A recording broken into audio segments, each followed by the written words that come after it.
I think I'm a pretty boring photographer. And I think I've been doing the same thing over and over again. When you look at the images of museology, they are uh, something once live that is confined to a vitrine, a glass display case, and the space is confined and time is suspended. And then you take a look at the kids in these prison cells, and I've just reverted to the same thing. These are kids who are forgotten, who can't communicate, and they are in suspended time.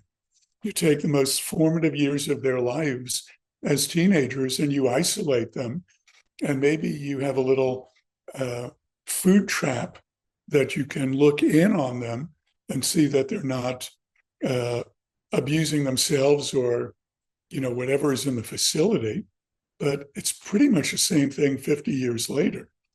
In between, I've been photographing very symmetrically architecture of authority, which is spaces and places, the museology, the bomb shelters. And it's a continuation of looking at these almost haunted spaces that have some magical power. The architecture of authority was trying to photograph any space that you would look at full of people, but have it devoid of people, and then have the space tell you how that defines the people in that space in terms of the architecture and then in terms of society. So when you look at things on high, you go to courtrooms and it's like approach the bench, which is French for la banque on high, or the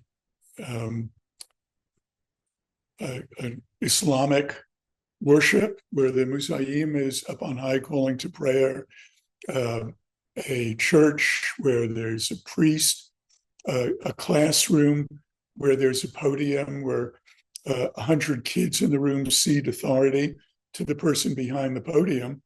It's very asymmetrical and pretty simple to see what happens. But you look at the United Nations Security Council, which always interested me as a kid, that horseshoe where everybody's equal in this room of nations, but these are the people that are more equal, or the Montessori classroom where my kids used to sit on a circle with the teacher and pretend that everybody was equal.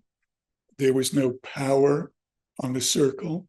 And then I got a photograph for the World Monuments Fund, I think, or some Canadian outfit, where I was in Sweden, and they have Swedish courtrooms built right after World War II, where the magistrate, the defense, and the prosecution all sit at a circular table, a large circular table, and there is no higher authority.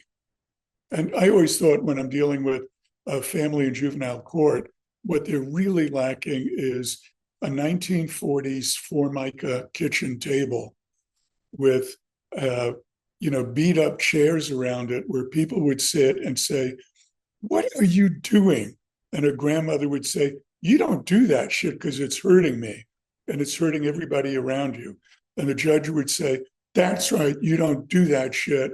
And the cop would say, "If you do that shit, your ass is mine again." And I think that's much more real than the formal procedures that are so theatrical. And I honestly believe that would be a tremendous improvement in that field, the Formica kitchen table.